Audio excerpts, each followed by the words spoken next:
성공한 유명인 투자자들이 입을 모아 말합니다. And the same thing applies to stocks. The same thing applies to buying an apartment house and renting it out. You have to go through that. As I've said since day one, it's motivation is a feeling that comes and goes, and it doesn't matter whether it's there or not. Infinitely more important. Come on, stop whining. The kids are soft. You're like the center of bringing any dream into fruition is self-plan. the that it takes to work at something every single day. So whether she wants to be a writer, a director, a doctor, a lawyer. 실수를 바꿔나가고 치열하게 공부하면 100만 원을 3년 후에 1억으로 만들 수 있다. 단 제대로 된 방향과 이 있어야 한다. 불가능하다고 생각하지 마라. 내가 손실 인생에서 수익 인생으로 전하는 것은 그의 중요성을 깨닫고 지키기 위해 많은 노력을 하고서부터였다.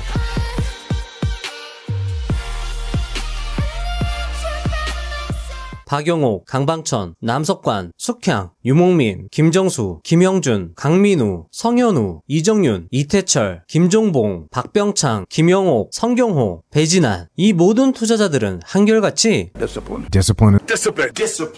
디시플린, 즉 규율을 지킬 것을 강조했습니다.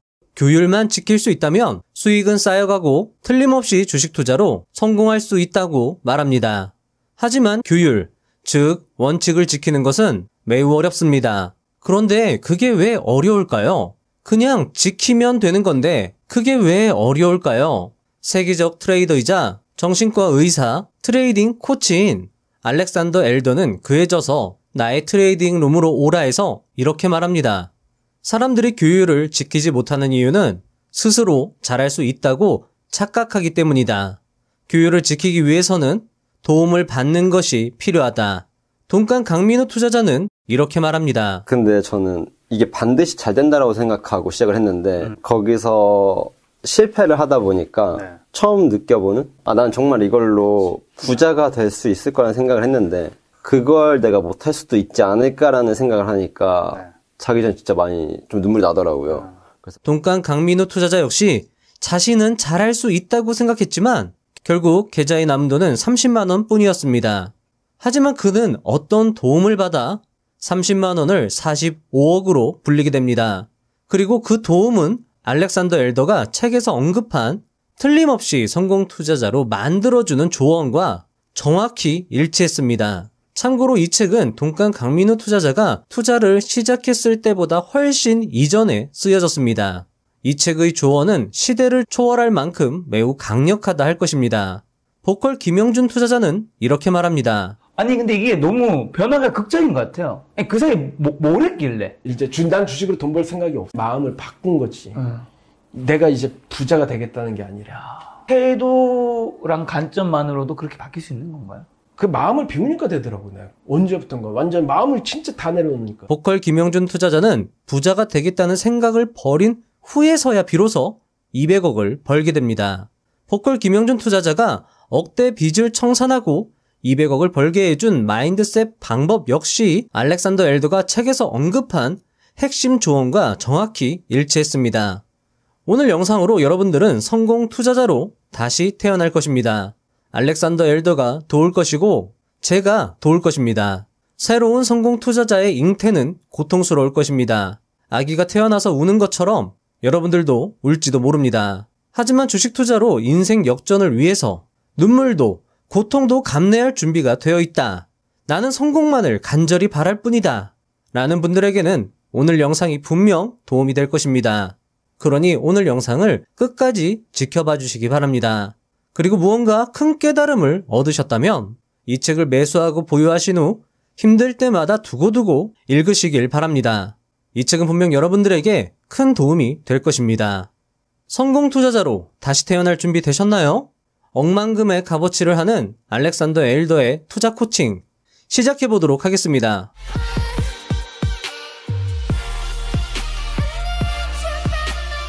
자, 오늘 영상은요, 총 4개의 챕터로 구성이 됩니다. 첫 번째는 손실 중독 치료, 두 번째는 성공 투자자로 변모하기 위한 규율, 세 번째는 기법, 기술적 분석, 특히나 알렉산더 엘더가 고안한 이 3중 스크린 시스템이 여러분들에게 상당히 도움이 될 걸로 생각이 됩니다. 그리고 네 번째가 정말 중요하다고 할 수 있는 자금 관리 원칙 2%, 6% 규율인데요. 이 모든 내용들이 여러분들에게 분명히 도움이 될 것입니다. 특히나 이 첫 번째 챕터가 상당히 여러분들에게 어려울 수 있는데요. 저는 여러분들이 이 어려움을 충분히 극복할 수 있으리라 생각을 합니다. 자, 챕터 첫 번째, 손실 중독 치료부터 차근차근 시작해 보도록 하겠습니다. 알렉산더 엘더는 정신과 의사입니다. 그래서 그는 만성이 된 투자 손실에 대한 치료법을 매우 효과적으로 제시하고 있습니다. 주식 투자로 이익보다는 손실을 더 많이 보고 계신 분들이라면 특히 중요한 내용일 수 있습니다. 이 심리치료는 아마 돈 주고도 못 받을 치료이며 알렉산더 엘더만이 가능한 치료라고 할 수 있습니다. 치료 과정은 혹독할 수 있습니다. 하지만 이 과정을 여러분들이 잘 견뎌내실 것이라고 생각합니다. 손실 중독 치료 시작해 보도록 하겠습니다. 끝까지 들어주시면 감사하겠습니다. 1. 알코올 중독자와 손실 거래자의 공통점. 나는 많은 알코올 중독자를 치료하였다. 그리고 나는 알코올 중독자와 손실을 보는 거래자들 사이에서 유사성을 발견하였다. 그들은 즐거운 기대를 안고 시장에 들어갔다가 감당하기 어려운 두통과 피로, 의욕 상실과 함께 시장을 나온다. 음주와 주식 거래는 사람들을 즐거움의 선을 넘어 자기 파괴의 길로 유혹한다. 2. 손실 거래자들의 공통점 첫 번째. 알코올 중독자와 패자는 눈을 감고 살아간다. 둘은 모두 중독의 소나기에서 빠져나오지 못한다. 내가 진료실에서 만난 모든 알코올 중독자는 진찰 결과에 반발했다. 그러면 나는 시간 낭비를 피하기 위해 간단한 실험을 제안하곤 했다.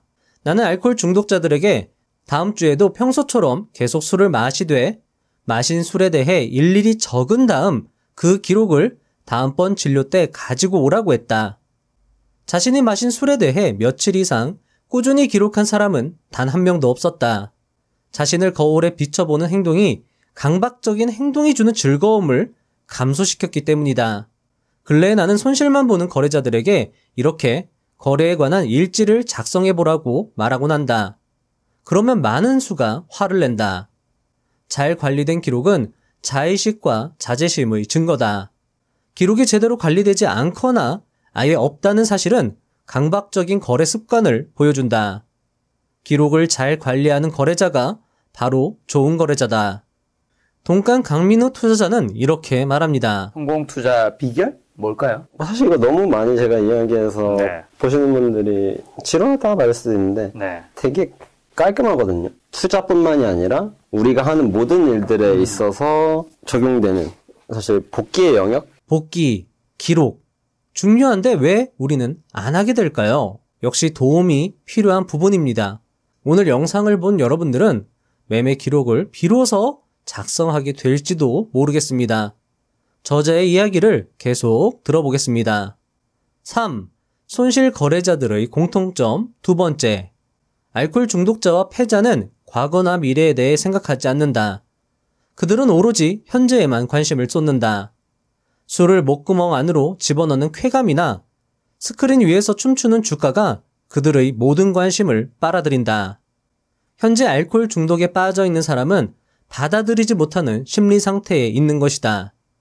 그는 자신이 빠진 심연의 깊이를 알고 싶어 하지 않고 자신이 일으킨 문제의 가혹함 그리고 자신과 가족에게 일으킨 피해의 규모를 외면한다.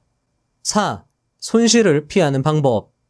눈을 감고 외면하려는 상태를 없애는 방법은 밑바닥을 때리는 고통뿐이다. 이것은 말하자면 각자가 가지고 있는 내면의 지옥 같은 것이다.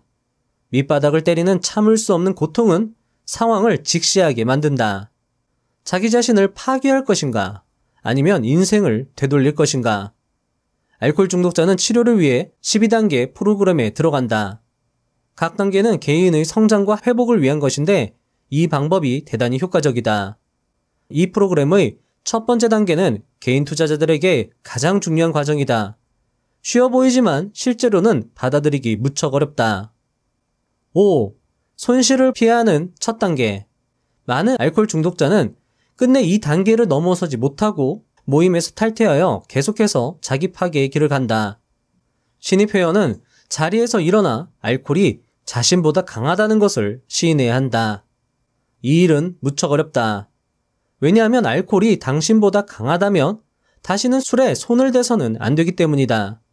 일단 첫 번째 단계를 넘어가면 금주를 위한 투쟁에 매진하게 된다. 6. 알렉산더의 고백. 오래전 내가 손실로부터 회복되는 과정을 시작했을 무렵 나는 아침마다 나 한 사람을 위한 모임을 열었다. 나는 차트를 열기 위한 모니터를 켜는 동안 일종의 워밍업으로 이렇게 말했다. 안녕하세요. 제 이름은 알렉산더입니다. 저는 패배자죠. 저는 스스로에게 심각한 손실을 안기려는 욕구가 있습니다. 전부터 그랬죠. 오늘 제 유일한 목표는 손실 없이 집에 돌아가는 것입니다. 나는 이렇게 말한 뒤 어젯밤 장이 끝나고 짜두었던 계획에 따라 거래를 시작했다. 그렇게 나의 손실은 치료되었고 나는 큰 돈을 벌 수 있었다. 7. 자, 여러분들 중요합니다. 우리들의 고백. 어떠신가요? 저는 알렉산더 엘더가 매일 아침에 했던 이 의식이 성공 투자를 위해서 매우 중요하다고 생각합니다. 그래서 일단 저부터 이 의식을 실천해 보려고 합니다. 안녕하세요. 제 이름은 부자의 서원입니다. 저는 패배자입니다. 저는 스스로에게 심각한 손실을 안기려는 욕구가 있습니다. 전부터 그랬습니다. 오늘 제 유일한 목표는 손실 없이 집에 돌아가는 것입니다. 저는 부끄럽지만 이렇게 되뇌이고 그리고 이것을 진정으로 인정한 순간 눈물이 났습니다. 제 인생을 부정해야 했고 저의 꿈과 희망을 부셔버려야 했습니다. 저는 손실을 이길 수 없었습니다. 부자가 되기 위해서 수익을 내야 했지만 저는 손실조차 이길 수 없었습니다. 그래서 제 소원은 손실만을 면하는 것이 되었습니다. 부자가 되는 꿈은 포기할 수 없었기에 제가 할 수 있는 거라곤 손실만을 면하는 것이었습니다. 그런데 신기한 것은 그때부터 수익이 쌓여가기 시작했다는 것입니다. 그리고 또 신기한 것은 투자로 성공한 모든 투자자들이 뼈저린 패배, 파산을 경험했다는 것입니다. 그리고 그들은 그때 비로소 억대 투자자로 거듭날 수 있었습니다. 앙드레 코스톨라니는 파산을 겪어보지 않은 사람은 투자자라고 할 수 없다고까지 말했습니다. 결국 기브업, 나를 내려놓아 나를 가장 낮게 만들고 하늘의 모든 걸 맡기는 그 순간, 즉 기브업, 포기하는 순간 이룰 수 있게 되는 것이죠. 그 마음을 비우니까 되더라고요. 내가. 언제부턴가 완전 마음을 진짜 다 내려놓으니까. 패배자라는 걸 마음속 깊이 인정한다면 그때부터 주식 투자의 태도가 완전 달라집니다. 그때부터는 수익을 바라지도 않습니다. 오직 손실만을 피하는 것에 온 신경을 집중하게 됩니다. 그런데 수익이 났다고요? 빨리 팔아서 수익을 확정했습니다. 그리고 진심으로 주식시장에 감사를 표했습니다.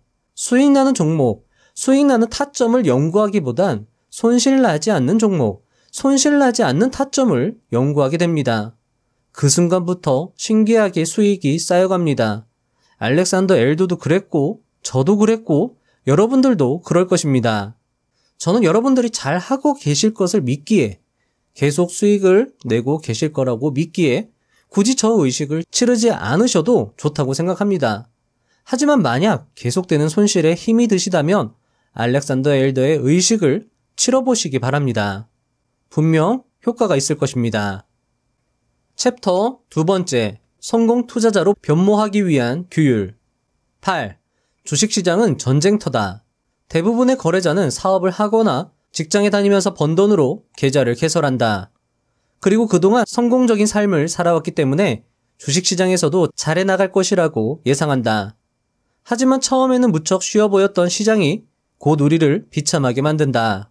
주식 거래를 하다가 진짜 피를 흘릴 일은 거의 없지만 피 같은 돈을 잃는다면 그건 매우 치명적일 수 있다. 돈이 없으면 나는 물론 소중한 가족, 사랑하는 사람들을 지킬 수 없게 된다. 주식시장은 전쟁터다. 무기를 집어들고 목숨을 걸고 싸울 때 당신은 술에 취해 있을 것인가? 아니면 맨정신으로 임할 것인가? 당신은 미리 준비를 해야 한다. 전투의 시기를 선택해야 하고 준비가 되었을 때 전장에 들어가야 하며 계획된 목표를 이루면 그곳에서 나와야 한다. 냉정하고 침착한 사람은 신중하게 싸움의 상대와 시기, 장소를 결정한다. 그는 자신의 선택에 따라 싸움을 시작하고 또 끝맺는다. 불량배가 시비를 건다고 해서 무작정 싸움을 벌이지 않는다.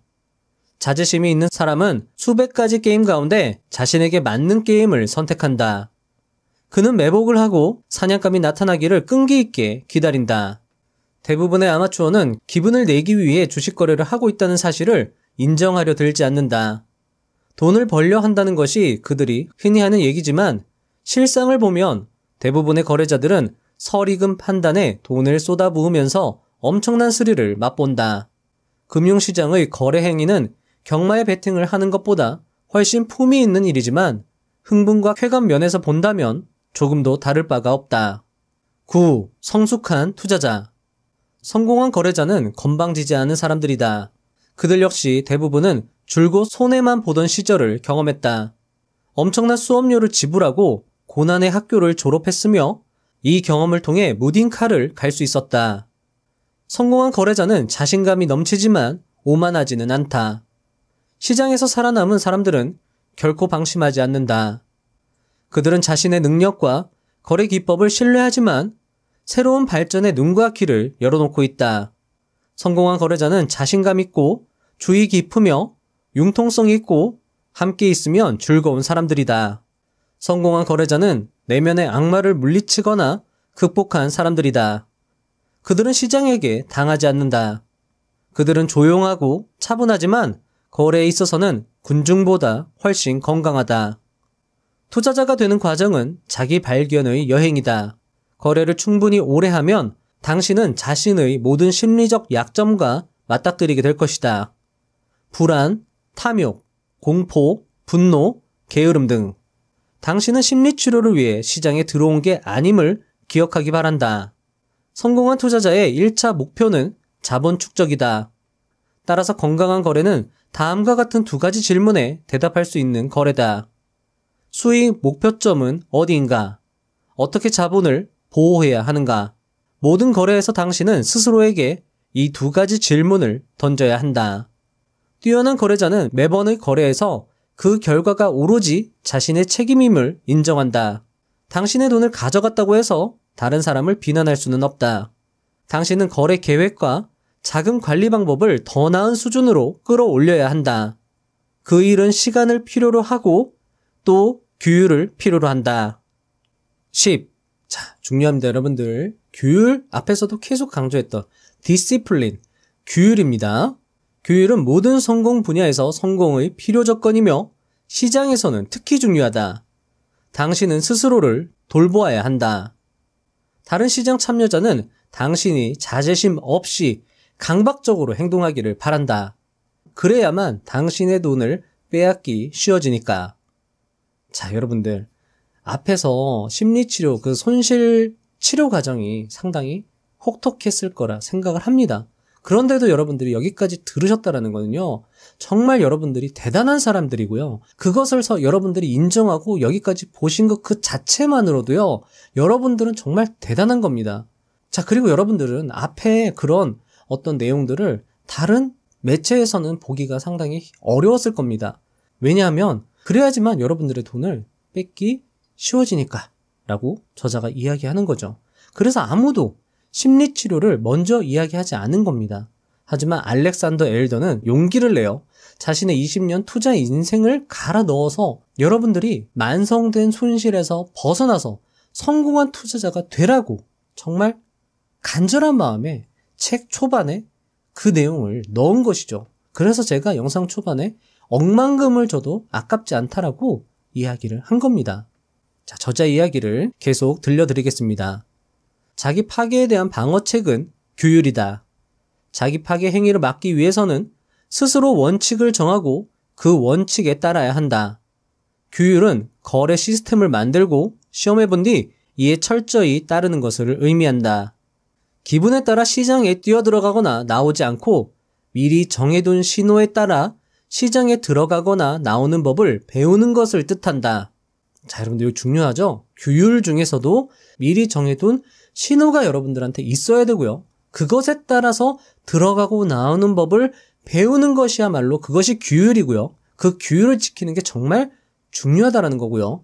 그런 신호는 뒤에서 저자가 기술적 분석의 기법 그리고 3중 스크린 시스템으로 알려줄 겁니다. 자, 조금만 기다려 주시고요. 계속 저자 이야기를 들어보겠습니다. 쉬운 일을 하는 게 아니라 옳은 일을 하는 것을 뜻한다. 규율 있는 주식 거래로 가는 길에서 우선적으로 해야 할 것은 체계적인 기록 관리다. 규율 1. 기록 관리를 규율하라. 뛰어난 거래자는 기록을 잘 관리한다. 그들은 학습과 훈련의 도구로 삼기 위해 꾸준히 거래를 기록한다. 제대로 된 기록이 없다면 어떻게 실적을 평가하고 발전을 확인하고 실수로부터 배울 수 있겠는가? 과거로부터 배우지 않는 사람은 실수를 되풀이하기 마련이다. 인생의 어떤 영역이든 성과를 개선하고 싶을 때는 기록을 남기는 것이 도움이 된다.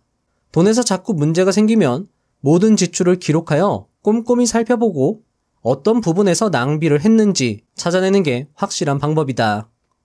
세심하게 기록을 작성하고 관리하면 문제를 밝혀내어 상황을 개선시킬 수 있다.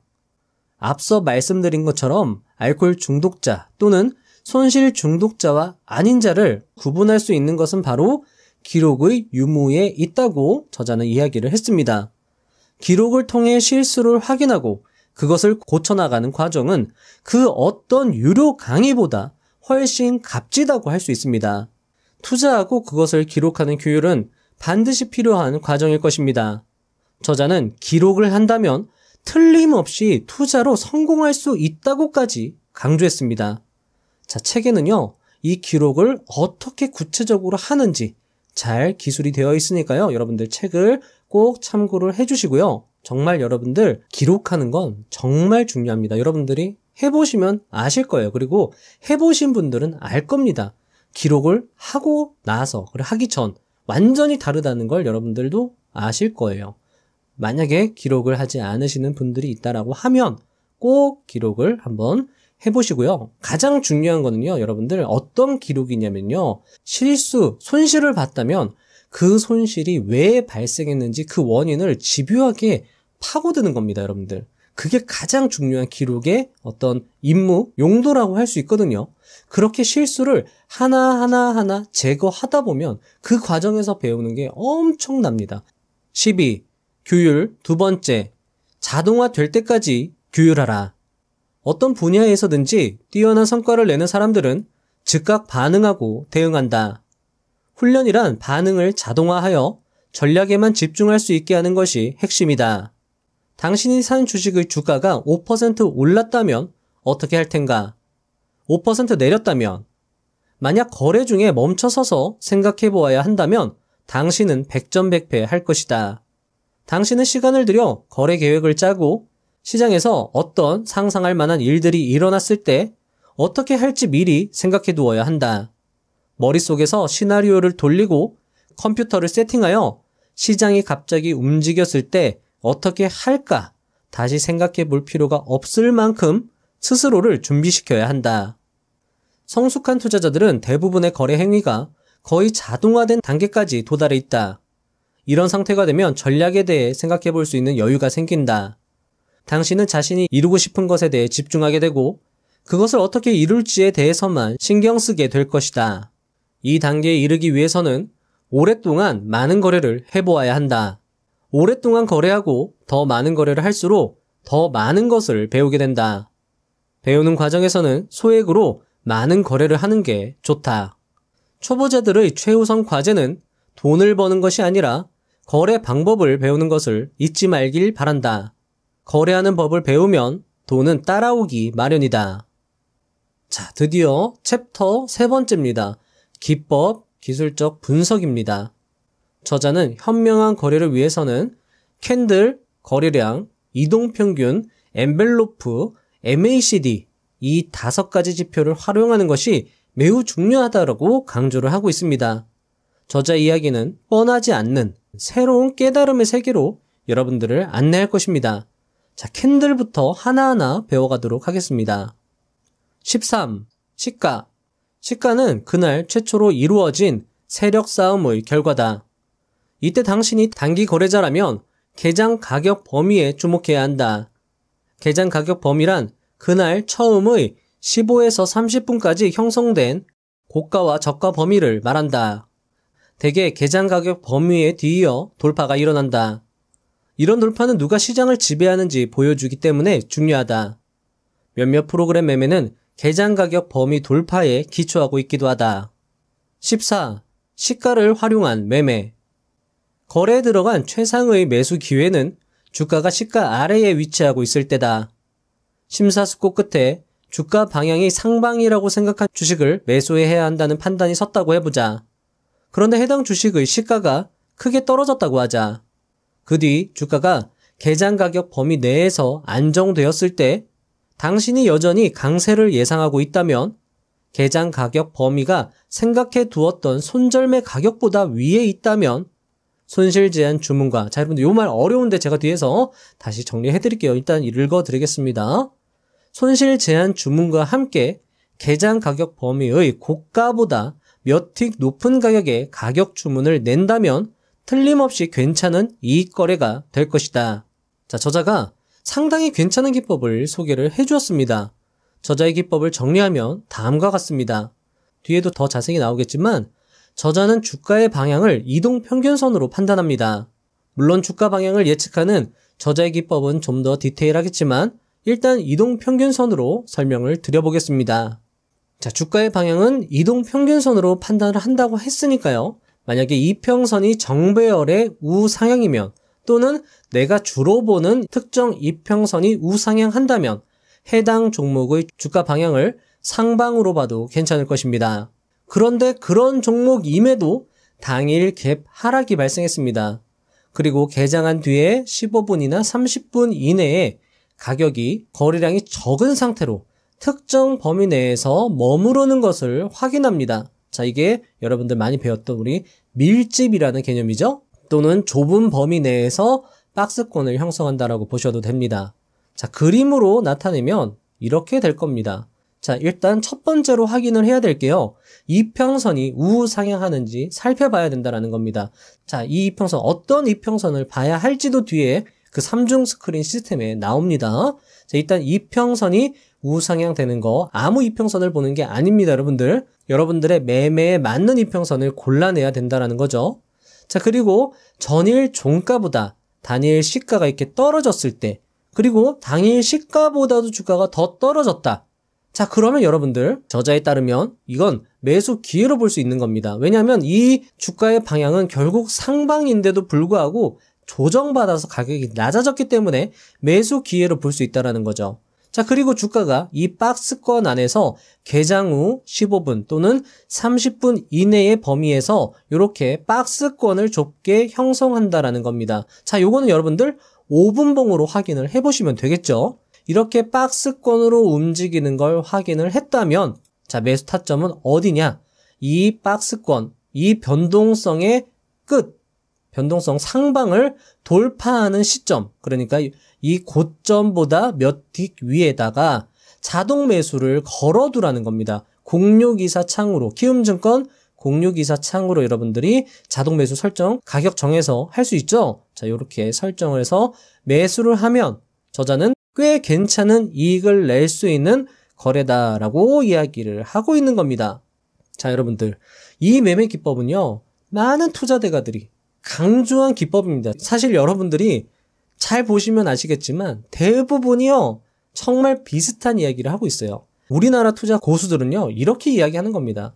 당일 시가에서 주가가 떨어지다가 이 시가를 돌파할 때 그 주가의 방향은 그날 상방으로 보는 것이 상당히 확률이 높다라고 이야기를 한 거고요. 자, 만약에 변동성 돌파할 때, 그러니까 개장 가격 범위 상단을 돌파할 때 거래량이 이전 거래량보다 월등히 많다면 우리는 그 돌파를 더욱 신뢰할 수 있겠죠.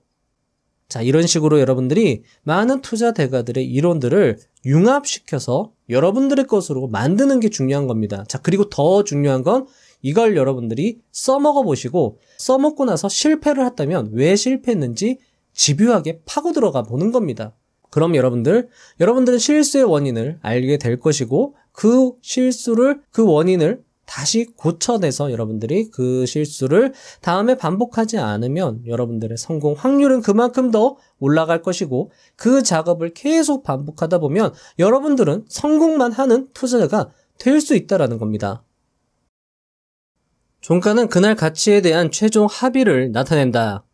개장 무렵 시장에 쇄도하던 아마추어들의 매도세와 매수세는 보통 시간이 가면서 잦아들고 외부자들은 자신의 계획대로 거래를 진행한다. 폐장 시간이 가까워 오면서 시장은 프로 거래자들의 소나기에 들어간다. 종가는 프로들의 견해를 반영한다. 16. 거래량. 하루 동안 거래량이 예외적으로 크고 동시에 주가가 거래 범위를 돌파하면 대개 이때를 추세의 시작으로 볼 수 있다. 반면 기존의 추세 가운데 갑자기 거래량이 예외적으로 커지면 추세가 끝나는 경향이 있다. 엄청나게 큰 거래량, 보통보다 3배 이상 많은 거래량은 시장의 대중 히스테리를 보여준다. 이때는 초조해하던 매수 세력이 마침내 상승 추세가 진짜라고 확신하고 매수에 뛰어든 것이다. 가격과 거래량의 괴리는 전환점에서 일어나는 경향이 있다. 가격이 새로운 고점을 기록했지만 거래량이 줄어들었다면 상승 추세가 별다른 관심을 끌지 못했다는 것을 보여준다. 가격이 새로운 저점을 기록했지만 거래량이 감소했다면 낮아진 가격이 별다른 관심을 끌지 못했고 상승 반전이 일어날 가능성이 크다는 것을 보여준다. 뛰어난 거래자는 늘 거래량을 분석하여 군중 참여 정도를 가늠한다.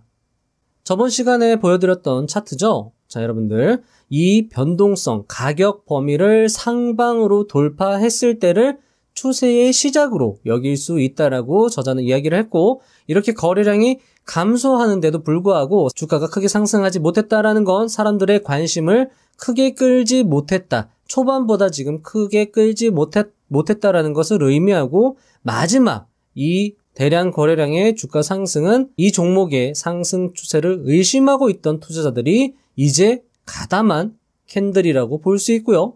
그리고 나서 저자가 이렇게 이야기를 했죠. 기존의 추세 가운데 갑자기 거래량이 예외적으로 커지면 추세가 끝나는 경향이 있다. 자, 이때 거래량이 엄청나게 크게 터지면서 윗꼬리 캔들이 발생했습니다. 자, 이러면 추세는 끝났다라고 보는 게 적절한 판단이 될 수 있다라고 저자가 강조하고 있는 겁니다. 17. 이동평균. 이동평균은 가장 오래되고 가장 간단하고 가장 유용한 거래도구다. 추세를 확인하고 거래에 들어갈 지점을 찾는 데 도움을 준다. 차트에 선으로 표시되며 각 점은 최근의 평균 가격을 나타낸다.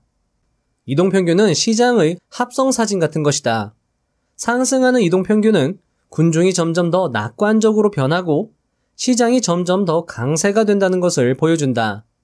하락하는 이동평균은 군중이 점점 더 비관적으로 변하고 시장이 점점 더 약세가 된다는 것을 보여준다. 이동평균 기간도 선택해야 한다. 장기 추세를 포착하기 위해서는 장기 이동평균선을 사용해야 하며 단기 추세를 포착하기 위해서는 단기 이동평균선을 사용해야 한다. 18. 이동평균 거래신호. 이동평균에서 제공하는 가장 중요한 정보는 기울기와 방향이다. 상승 추세에서는 중간중간 하락이 일어나는데 대부분 이동평균선까지 되돌아온다. 만약 당신이 이동평균선 근처에서 주식을 사면 가치 거래를 한 것이고 손실 제한 주문을 이동평균선 약간 밑에 바짝 붙여둘 수 있다.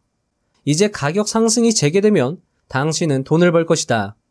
그리고 시장의 예상과 반대 방향으로 움직인다 하더라도 손실은 적을 것이다. 이동평균선 근처에서 주식을 매수하면 이익을 최대화하고 손실을 최소화할 수 있다. 당신이 선택한 시장에서 추세를 확인하는데 22일 이동평균이 매우 유용하다고 해보자. 그렇다면 이 이동평균을 차트에 표시하고 기간을 반으로 줄인 11일 이동평균도 다른 색깔로 똑같은 차트에 표시하라. 그래서 22일 이동평균으로는 상승 추세와 하락 추세를 계속하여 확인하되 진입 시점을 파악할 때는 기간이 짧은 11일 이동평균을 활용하라. 자, 저자가 또 중요한 기법을 소개를 해줬죠. 22일 이동평균선이 우상향하는 와중에 11일 이평선의 주가가 닿으면 매수, 자, 손절 라인은 그 11일 이평선 바로 아래에다가 붙여두면 되겠죠. 이런 식으로 저자는 투자를 하면 매우 영리한 투자를, 손실은 적고 이익은 크게 가져갈 수 있는 투자를 할 수 있다는 겁니다. 19. 엔벨로프. 엔벨로프 역시 주식 투자의 활용도가 높은 지표이다. 엔벨로프 활용법은 간단하다. 엔벨로프 상단에 닿으면 매도하고 하단에 닿으면 매수하는 것이다. 초보자들의 경우 상단선 근처에서 매도한 몇 주 뒤 땅을 치고 후회할 수도 있다. 상승장에서 상승하는 주가는 계속 상승할 수 있기 때문이다. 하지만 전문가들은 후회라는 감정으로 스스로를 괴롭히지 않는다. 그들은 시스템을 갖추고 있고 어떤 일이 있어도 시스템을 따른다. 만약 엔벨로프 상단을 강력한 거래량으로 돌파한다면 그때는 다시 거래를 재개하면 될 것이다. 본질적으로 이동평균선이 평평하다면 하단선에서 매수하고 상단선에서 매도한다. 프로들은 정상적인 수준으로 가격이 회복하는 것을 보며 거래를 하는 경향이 있다. 하지만 아마추어들은 모든 돌파에 강력한 움직임이 뒤따를 것이라고 생각한다. 간혹 아마추어들의 생각이 옳음도 있지만 돈을 벌기 위해서는 결국 프로들처럼 베팅해야 한다. 자, 여러분들 엔벨로프 선 활용법은요. 자, 이 영상을 보시면 좋을 것 같습니다. 자, 하지만 이 책에 나오는 엔벨로프 설정법으로 하시면은요, 아마 여러분들이 너무 범위가 넓어서 하단선에 닿는 경우가 극히 제한될 거거든요. 따라서 여러분들이 설정값을 조금씩 조정하시면서 여러분들한테 맞는 조건값을 찾아가시고 그 조건값으로 하시면서 스스로 검증을 해보시면 분명히 여러분들만의 훌륭한 엔벨로프 투자 기법이 만들어질 것이라고 생각을 합니다. 그리고 이 영상에 나온 엔벨로프 기법도요, 확률이 정말 높거든요. 여러분들 꼭 한번 해보시길 바라겠습니다. 20. MACD 히스토그램. 저자는 MACD 히스토그램은 매매 타점을 잡는 데 큰 도움을 주는 지표라고 조언하고 있습니다. 일단 MACD 지표를 어떻게 설정하고 활용하는지 차트를 보면서 설명을 해드리도록 하겠습니다. 자, 차트에서요, 요 부분 클릭을 해주시면 여기 창이 하나 나오는데요. 여기다가 MACD 하고 엔터를 눌러줍니다. 자, 그러면 여기 여러 개가 나오는데요. 그 중에서 요 MACD 이거 그냥 선택해서 클릭을 해줍니다. 자, 그러면 요렇게 밑에 지표가 하나 추가가 되는데요. 자, 저자는 이 조건값을 그냥 기본값으로 놓고 해도 큰 무리가 없다라고 이야기를 하고 있습니다. 자, 그래서 어떻게 MACD를 활용을 하느냐? 일단 매수 타점은요, 바로 이런 타점이 매수 타점이 되는 겁니다. MACD 히스토그램이 아래에 있다가 위로 올라갈 때, 요때가 매수 타점이다. 자, 그리고 매도 타점은요, 자, 여기 위에 히스토그램이 위로 올라왔을 때 이 봉이 하나씩 있잖아요. 이 봉이 하락 전환했을 때가 매도 타점이다. 자, 그러면 여기가 매수 타점이고요. 여기가 매도 타점이 되는 겁니다. 여기도 마찬가지죠. 여기가 매수 타점이 되는 거고요. 자, 요쯤이 매도 타점이 되는 겁니다. 자, 그리고 저자가 강조하기를 아래에 있는 히스토그램의 높이가 낮아졌을 때의 이 타점이 굉장히 확률이 높은 자리다라고 이야기를 하고 있습니다. 다시 다른 데를 볼까요? 자, 요런 데가 타점이라는 거예요. 이렇게 히스토그램이 아래 높이가 높았다가 이렇게 낮아졌을 때 여기가 매수 타점이라는 이야기입니다. 자, 여기가 매수 타점이 되고요. 여기가 매도 타점이 되겠습니다. 자, 그런데 여러분들 이렇게 보면 안 맞는 경우도 있네요 라고 말씀을 하시잖아요. 맞습니다. 모든 기법은요 100%가 없는 겁니다. 그리고 제가 이 히스토그램 하나 가지고 제가 말씀을 드렸지만 뒤에서 나오는 3중 시스템 거래처럼요, 여러분들 한 가지 지표만 볼 게 아니라요, 일봉 차트를 여러분들이 만약에 주로 보신다면 일단 주봉으로 추세를 확인하고 일봉 보시고요, 캔들 보시고요, 거래량 보시고요, 이동평균 보시고요, 그리고 나서 이 MACD 지표를 참고하는 겁니다. 그렇게 여러분들이 활용을 하셔야지 이것만 맹목적으로 믿으시고 투자를 하시는 건 조금 무리가 있다. 대신에 참고했을 때는 중요한 여러분들의 훌륭한 도구가 될 수 있다라고 말씀을 드릴 수 있을 것 같습니다. 자, 그리고 책에는 강도지수, 엘더지수 등 다양한 지표가 설명이 되어 있습니다. 자, 이 부분은 좀 더 자세하게 공부를 해보시면 도움이 될 것으로 생각이 됩니다. 그리고 제가 설명드린 것 역시 책을 통해서 복습을 하시면 좀 더 이해가 빠를 것으로 생각이 됩니다. 자, 이 부분이 중요합니다, 여러분들. 오늘 영상의 하이라이트라고 해도 괜찮을 것 같습니다. 3중 스크린 거래 시스템입니다. 저자는 1980년대 중반 이 거래 시스템을 개발해서 공개를 했고요. 다수 투자자들이 해당 기법으로 투자를 시작해서 전업으로 전향해서 큰 성공을 거둔 케이스들이 다수 있었다고 저자는 이야기를 하고 있습니다. 해당 시스템의 발상이 상당히 기발하고 활용도가 높다고 할 수 있는데요. 저자 이야기를 드리고 다시 정리하는 시간을 갖도록 하겠습니다. 3중 스크린의 핵심 원칙에 따르면 분석을 위해서는 먼저 시장에서 한 발 물러나 큰 그림을 보며 전략적 결정을 내려야 한다는 것이다. 장기 차트를 이용하여 매수세에 가담할지 아니면 매도세에 가담할지 결정한다. 그리고 나서 시장에 가까이 다가가 진입과 청산에 관한 전술적 선택을 해야 한다는 것이다. 스크린 1. 자신에게 가장 잘 맞는 시간 스케일을 고르고 이를 중간 스케일이라고 부른다. 이 시간 스케일에 5를 곱하여 장기 스케일을 찾는다. 당신이 일간 차트가 가장 잘 맞는다고 하자. 그렇다면 그보다 한 단계 더 높은 주간 차트를 펼쳐보라. 이때 일간 차트를 보아서는 안 된다. 일간 차트를 먼저 보면 주간 차트 분석에 영향을 미칠지 모르기 때문이다. 당신이 만약 데이 트레이더라고 하면 가장 잘 맞는 시간 스케일로 10분 단위 차트를 고를지도 모른다. 그렇다면 이 중간 차트보다 시간 스케일이 대략 5배 큰 시간 차트를 먼저 보아야 한다. 대략적으로 따진다는 것이 문제될 필요는 없다. 기술적 분석은 정교하기는 하지만 정밀과학은 아니기 때문이다. 당신이 장기 투자자라면 주간 차트를 중간 차트로 삼고 월간 차트를 장기 차트로 활용할 수 있을 것이다. 스크린 2. 주간 차트가 상승세라면 중간 차트, 즉 일봉 차트에서 매매 판단을 내린다. 이때 MACD 등 다양한 지표를 활용할 수 있다. 매수는 장기 스크린은 상승 추세지만 중기 스크린은 하락 추세일 때 한다. 즉 장기 추세는 상승인데 중기 추세는 조정을 받아 눌렸을 때 매수하는 것이다. 정확한 타점은 스크린 3에서 결정한다. 이때 손실 제한 주문, 가격도 함께 설정한다. 손실 제한 주문은 시장 노이즈 범위의 바깥이 되어야 한다. 그리고 절대 수익이 손실로 변하는 것을 놔두지 않아야 한다. 스크린 3. 처음 두 스크린에서 매수 신호를 찾은 경우 전날 고가나 그보다 한 틱 높은 가격에 매수 주문을 넣어둔다. 큰 상승 추세는 다시 흐름을 회복하기 마련이므로 상향 돌파가 일어난다. 가격이 전날의 고가를 상향 돌파하면 자동으로 시장에 들어가게 된다. 장중 가격을 계속 지켜볼 필요는 없다. 중개인에게 주문을 해두기만 하면 된다.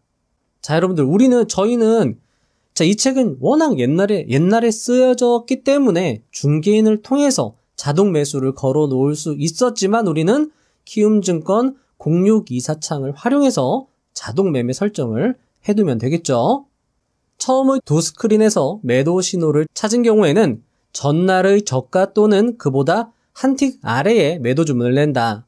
큰 하락 추세는 다시 흐름을 회복하여 하락 돌파가 일어나리라 예상할 수 있다. 가격이 전날 저가 아래로 하락 돌파하면 자동적으로 거래가 이루어질 수 있도록 하면 된다. 22. 데이 트레이딩에 있어 3중 스크린 시스템 활용. 자, 이 부분은 저자가 3중 스크린 시스템을 데이 트레이딩에 적용하는 방법을 알려주고 있는데요. 이 부분도 유용하다고 할 수 있습니다. 자, 저자 이야기를 들어보겠습니다. 데이 트레이딩을 위해서는 약 1년간의 훈련이 필요하다. 그리고 1년 넘게 성공적인 트레이딩을 하였다면 그 이후 트레이딩은 굉장히 유리하다. 똑같은 방법을 활용하되 속도만 빠르게 하면 되기 때문이다. 3중 스크린의 원칙을 활용하여 장기 차트에서 전략적 결정을 내리고 단기 차트에서 전술적 선택을 할 수 있다. 만약 당신이 5분봉을 본다면 1번 스크린은 2에 5를 곱하는 원칙에 따라 25분봉 차트가 될 것이다. 따라서 25분봉 차트로 추세를 확인하고 5분봉 차트에서 가격에 눌림이 발생했을 때 매수에 들어가면 된다. 이때 이동평균선이나 엔벨로프를 활용하면 매매에 도움이 된다. 25분봉 차트가 상승 추세고 5분봉 차트에서 가격이 일시적으로 하락하고 MACD 지표는 상승 전환할 때가 매수 기회다. 데이트레이더에게 주간 차트는 본질적으로 아무런 의미가 없다. 너무 많은 데이터는 머리를 복잡하게 할 뿐이다. 이때 5분봉상 종가 아래로 가격이 하락하면 매도하라. 물론 작은 노이즈를 참을 수 있도록 손절 범위를 정해주는 것도 좋은 방법이다. 데이트레이딩의 세 번째 스크린은 이동평균선을 활용하는 것이다. 5분봉 차트상 이평선 근처에서 시장에 진입하는 것이다. 그리고 엔벨로프 상단선에서 매도하는 것이다. 23. 매도 기법.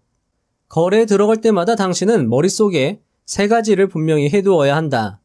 첫 번째, 어디에서 들어가고, 두 번째, 어디서 이익을 실현하며, 세 번째, 비상시 어디서 탈출할 것인가 하는 것이다.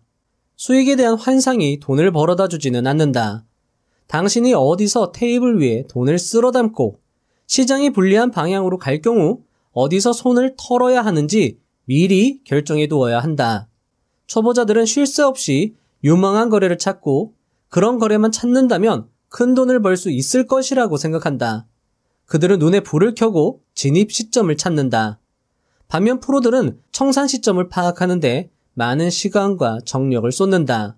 그들은 늘 어디서 이익을 취해야 하는지, 어디서 손절매를 해야 하는지 스스로에게 묻는다. 생존자들은 극히 중요한 진실을 안다. 그 진실은 거래에 들어갈 때 돈을 버는 것이 아니라 거래에서 나올 때 돈을 받는다는 것이다. 자, 여러분들 여기도 중요한 내용이 나왔죠? 자, 프로들은요, 매수 타점이요, 매우 간결하고 명료합니다. 그래서 자동적으로, 매수 타점은요, 프로들은 생각을 안 해요. 그냥 자동적으로 신호가 보이면 들어가고요. 대신에 프로들은 언제 빠져나와야 될지에 대해서 완전히 거기다가 시간과 정력을 쏟는다라는 거예요. 근데 초보자들은요, 이거 들어가야 되나 말아야 되나? 이거 어떻게 하지? 들어가야 돼 말아야 돼? 들어가야 돼 말아야 돼? 여기서 진을 다 빼고요. 매도할 때는 아예 몰라. 그러다가 손실 나는 거죠. 그러면 안 된다라는 겁니다. 매수는요, 간결하게 하시고요. 매도에 집중하시는 것, 손실을 관리하시는 것, 수익을 관리하시는 것, 그게 정말 중요하다고 저자는 지금 강조를 하는 거죠. 24. 소유 효과에서 벗어나기. 거래에 들어가기 전에 이익 목표점과 손실 제한 주문 가격을 두면 치명적인 소유 효과에서 벗어날 수 있다. 우리는 소유하고 있는 물건에 애착을 갖고 객관성을 잃어버리는 경향이 있다. 사실 옷장에 걸려있는 후줄근한 재킷은 이미 오래전에 구세군에 보냈어야 했을 것이다. 지난주에 뛰어든 거래는 실패처럼 보이기 시작한다. 그렇다면 왜 거래를 마치지 않은 것인가? 재킷이나 거래나 우리가 현재 소유하고 있는 것이기 때문이다. 편하고 익숙하기 때문이다.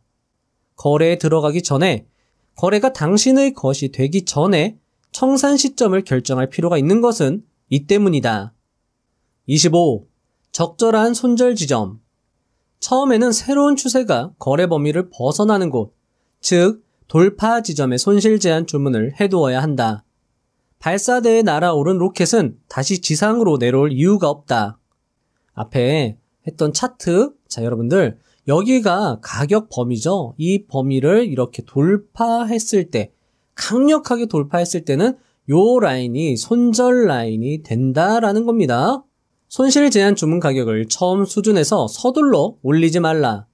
반락이 일어났다가 다시 상승이 시작될 때를 기다린 후 반락의 바닥 지점으로 손실 제한 주문 가격을 올려라. 단기 변동에는 매우 잘 들어맞는 안정 영역 손실 제한 주문 기법은 큰 추세에서는 너무 타이트한 경향이 있다. 큰 파도를 탈 때는 잔물결이 당신 쪽으로 향해 올 수 있다는 것을 염두에 두고 계속 포지션을 보유하고 있어야 한다. 추세 거래는 어떤 일이 있어도 꿋꿋하게 처음의 포지션을 그대로 유지해야 함을 의미한다. 당신은 매우 큰 고기를 낚으려는 것이다. 따라서 넓은 여유 공간이 필요하다. 챕터 4. 자, 중요합니다. 자금관리 원칙 2%, 6% 규율을 따르라. 26. 반드시 자금관리 규율이 필요하다. 아무리 뛰어나다고 하더라도 시장 분석만으로는 승자가 될 수 없다. 나는 20차례, 30차례, 심지어 50차례 연속적인 거래에서 수익을 냈지만 결국 모든 돈을 잃고만 거래자들을 많이 보았다. 거래에서 계속 돈을 따고 있을 때는 게임의 법칙을 완벽하게 터득했다고 생각하기 쉽다. 하지만 그 다음 재앙과도 같은 치명적 손실이 발생하면 수익을 모두 까먹고 자본까지 피해를 입는다. 당신에게는 이처럼 상어의 한입과도 같은 큰 손실을 막아줄 뛰어난 자금관리 원칙이 필요하다. 27. 어떤 거래든 손실을 거래 계좌에 있는 자본의 2%로 제한하라. 2% 원칙은 거래 계좌의 총액만을 두고 하는 말이다. 당신의 거래 시스템이 돈을 벌어다 주는 동안 2%의 원칙은 불가피한 피해에서 당신의 생존을 보장해 줄 것이다. 사람들마다 2% 원칙에 대해 각기 다른 반응을 보인다. 초보자들은 이 숫자가 너무 작다고 생각한다. 반면 전문가들은 대개 2% 손실은 너무 크며 자신은 리스크를 그보다 줄이려고 노력한다고 말한다. 큰 성공을 거둔 한 헤지펀드 매니저는 최근 나에게 앞으로 6개월 동안 거래 규모를 늘릴 계획이라고 말했다.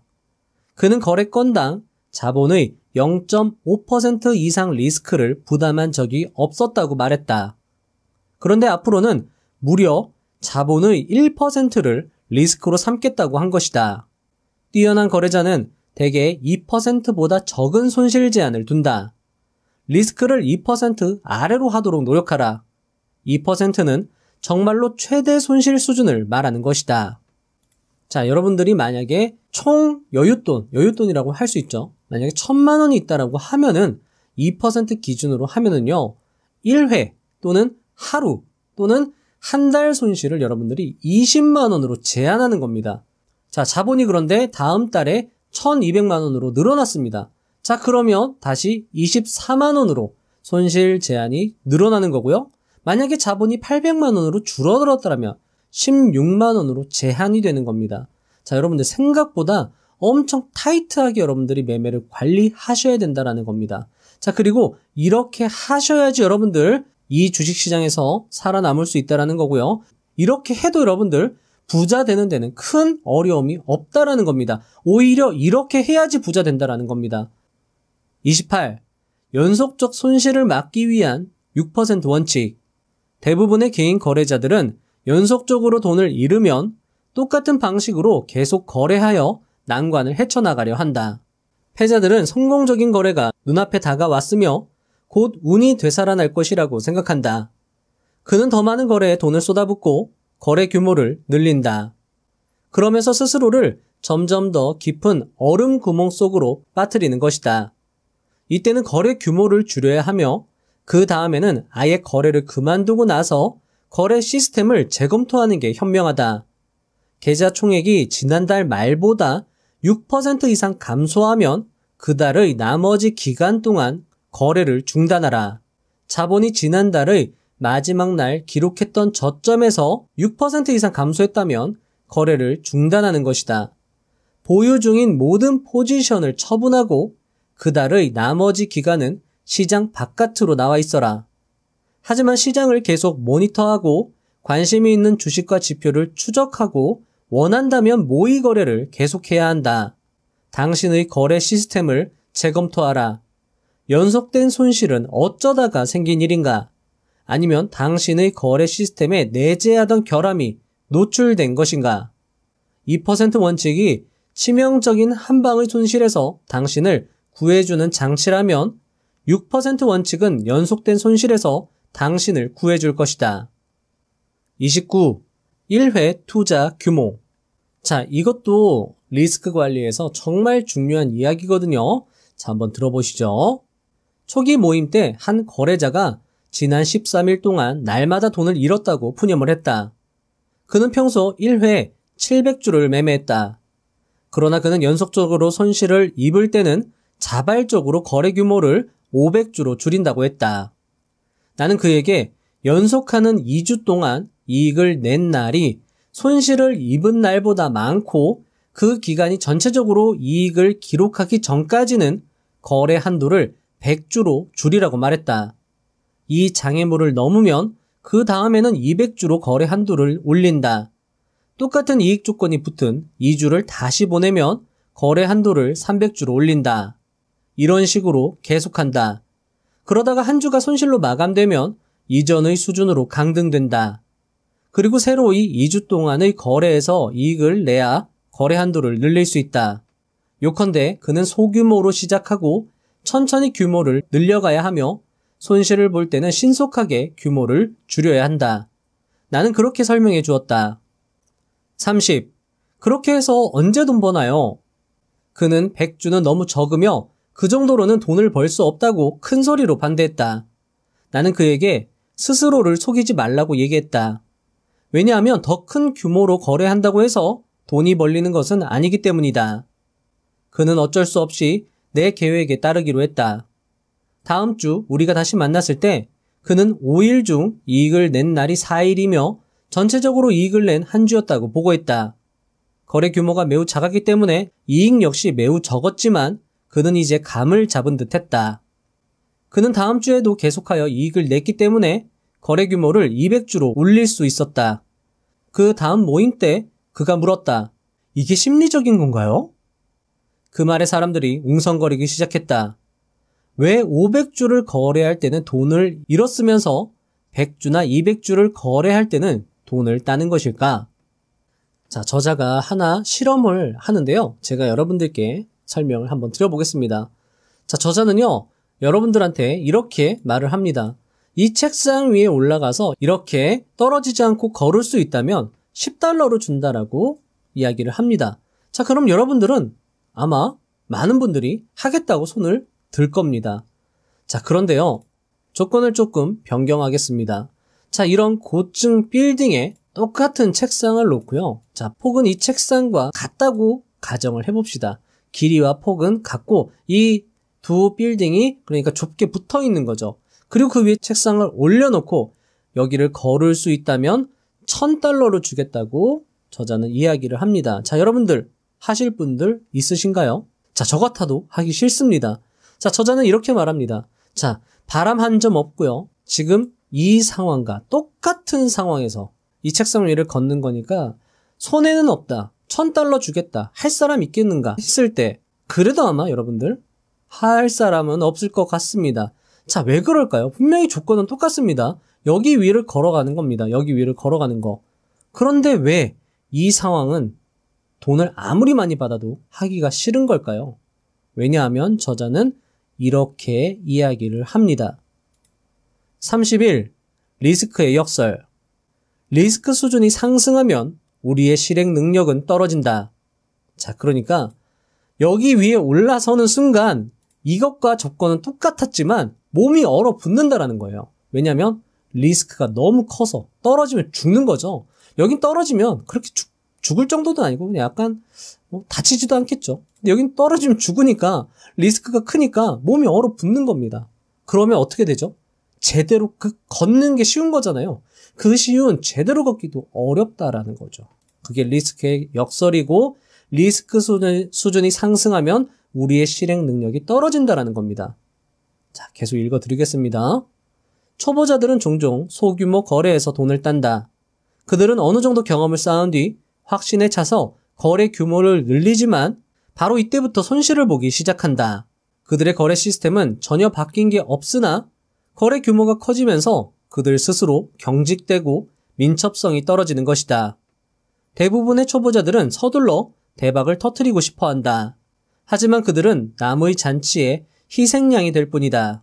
과도한 거래는 무엇보다 자신에게 벅찬 규모로 거래를 하는 것을 의미한다. 32. 이익을 얻는 두 가지 방법.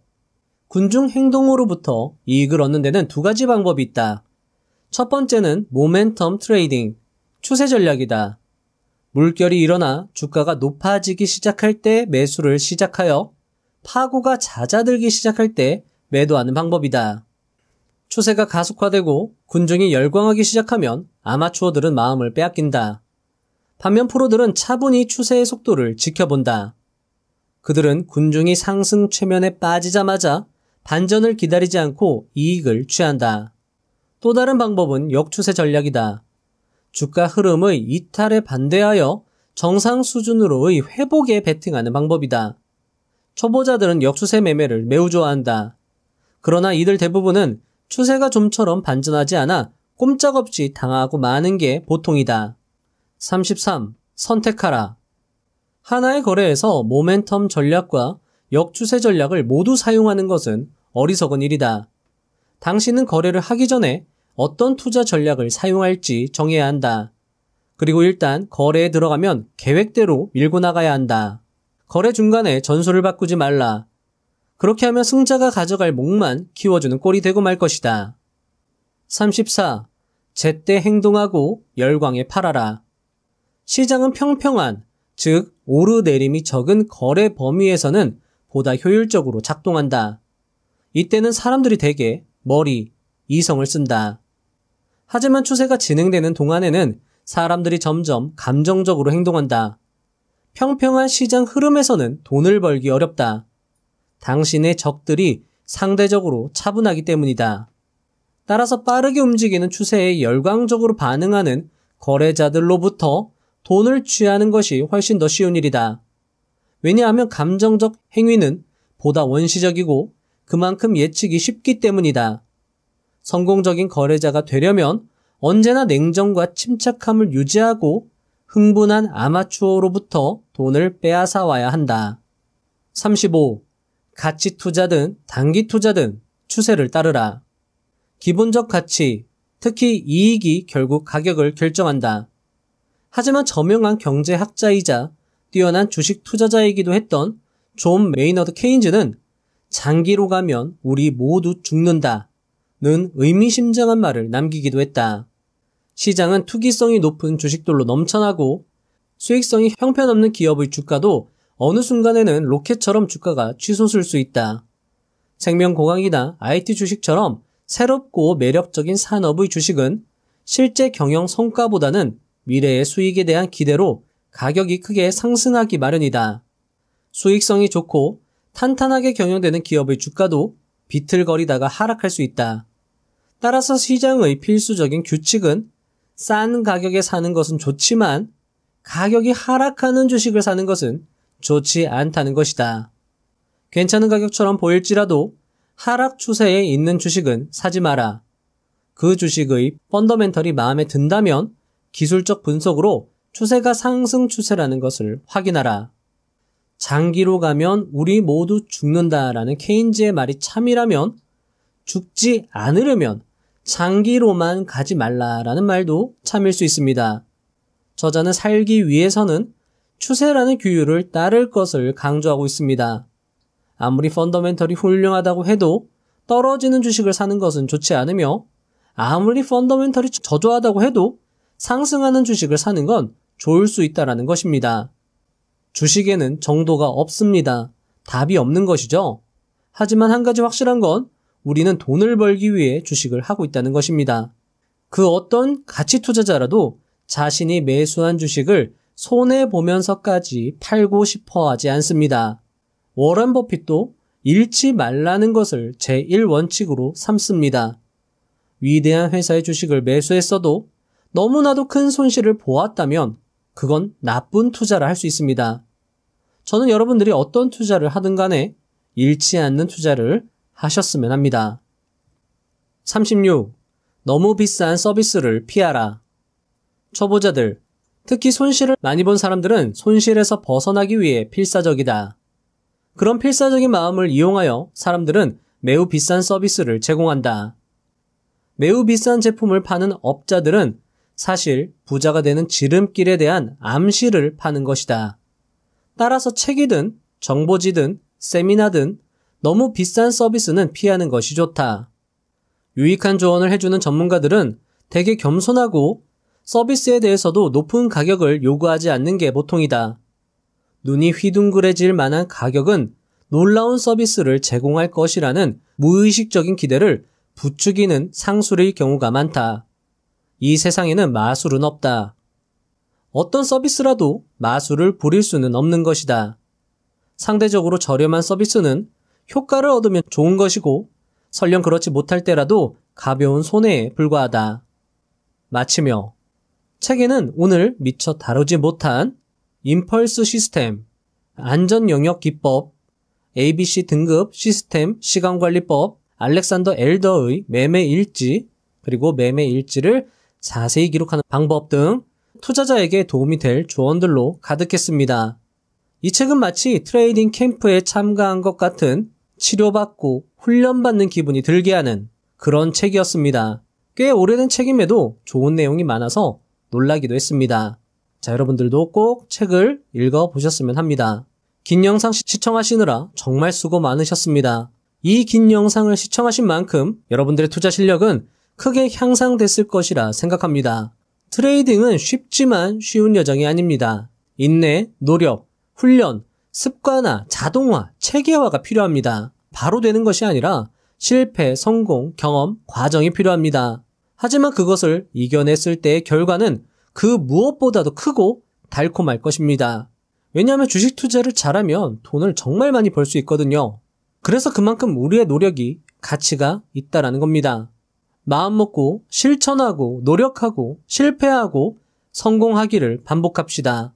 실패하면 왜 실패했는지 분석하고 성공하면 왜 성공했는지 분석하고 기록합시다. 그렇게 하다 보면 분명 다다를 것입니다. 모든 것이 그렇게 이루어졌습니다. 그때까지 도움드리고 응원드리는 부자회사원 채널이 되도록 최선을 다하겠습니다. 다음 영상도 알차게 준비해서 오겠습니다. 감사합니다. 부자가 되는 지름길로 저와 함께 달려가시죠. 제가 제공하는 지름길은 큰 비용이 들지 않습니다, 여러분들. 그저 구독과 좋아요, 알람 설정 해주시면 그저 감사할 따름입니다.